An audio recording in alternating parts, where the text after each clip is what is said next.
Onda se našla na novom poslu i počela sricat engleski jezik na ubrzanom tečaju. Pa se toliko osposobila da je bila u stanju na briljantnoj kokni pantomimi uručit kopiju prijevoda legislative Europske unije na hrvatski jezik onim tamo Srbima koji tu kurca ne razumiju. Pjesma Jadranke Kosor zove se Izljubljeni u prevodu.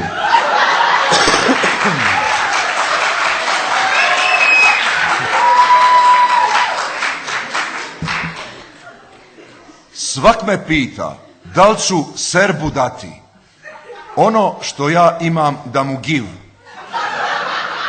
Da Serb ima što i mi Hrvati, od tih questions ja ne mogu live. Da li Srbima dati ću disketnu koja ima jedno usko hollow, da je Srbi na šta treba metnu, pa Hrvate u Europu follow. Na disketni hrvatski translation od napredni European law, koje srpski i hrvatski nation mora donijeti brzo, a ne slow. Na disketni hrvatski translation ja to dala da se pravim friend, ali Srbin ima zajebenšan, jer moj language ne zna understand. Srbin lukav pravi se da svača svaku našu riječ koju ga ask. Dokaz da su Serb i Kroat braća, to Srbinu jedini je task. Ako Srbin misli da je isto naša dupla džezik, on je blind. Taj je Srbin prolupo načisto. Taj je really sišo sa svoj mind.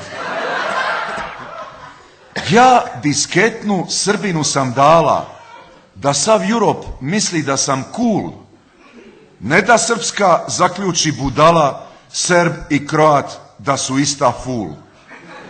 Serb i Kroat fool su diferentna, al nam isti u Europu gate, dočim Srbu propjeva disketna sa hrvatskog na srpski translate.